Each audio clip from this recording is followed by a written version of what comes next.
Hello mga kabatang Quiapo, February 20 episode summary. Sa City Hall tinawagan ni Vice si General Burbano at sinabi ni Vice wala silang mga permit, dapat patigilan na yang mga yan, at sinabi ni General, sige Vice, ipag-uutos ko sa bawat presinto sa Manila para hindi na lumaki yan, at sinabi ni Vice na yung mga pasimuno ay hulihin gaya ni Kong Leo at Matilde. Sa lumang building sinabi ni Ramon na huwag tayo basta-basta lulusab pag ganito ang sitwasyon dahil alam nila ikaw ang mayor ng Maynila. At sinabi ni Dolfo, oo nga, tanggol, gagawin ng mga gerero ang lahat para mapatay kanila, at sinabi ni Ramon, alam ninyo ang mangyayari, makukulong tayo.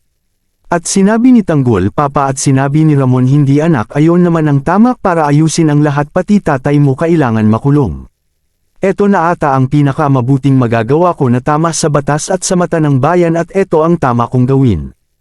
At sa bahay nila Kong Leo sinabi ni Roda na tignan mo Tindeng, ang daming views natin at may dumating na mga pulis, at sinabi ng pulis kay Tindeng, ikaw ba si Matilde at si Kong Leo nandyan ba, at mga konsihal?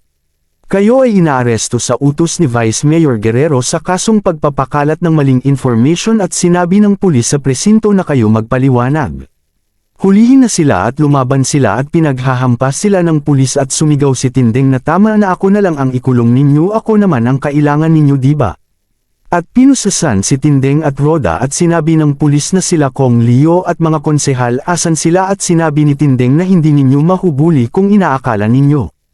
Natapos na ang laban na ito para sa mga gerero, nagkakamali kayo, at sinabi ng pulis, sige papasukin na yan sa kotse at halughugin ang bahay.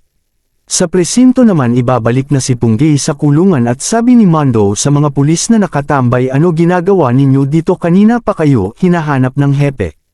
At lumapit si Mondo kay Punggay at tinanong na totoo ba na pinagtangkaan ang buhay mo, officer, dito sa selda at sa ospital. Sinabi ni Mondo, kakampi mo ako, wag ka matakot, isa ako sa tiwala kay Tanggol. At sinabi ni Punggay, kamusta na si Tanggol, at sinabi ni Mondo na ang utos ni Roberto nilusob nila ang pinagtatagwan nila Tanggol, ngunit nakawala sila Tanggol. At sa bahay nila Rigor sinabi niya sa mga tauhan na inutusan ako ni Vice na patayin si Tanggol, at pag napatay natin si Tanggol, limpak-limpak na salapi. Gagamitin natin ang fiesta ng Buena Vista para mapatay sila Tanggol. Corporal, ikaw ang haharap, kala Tanggol, ngayon na ang katapusan ng demonyo ng San Dimas, pumwesto na kayo ngayon na.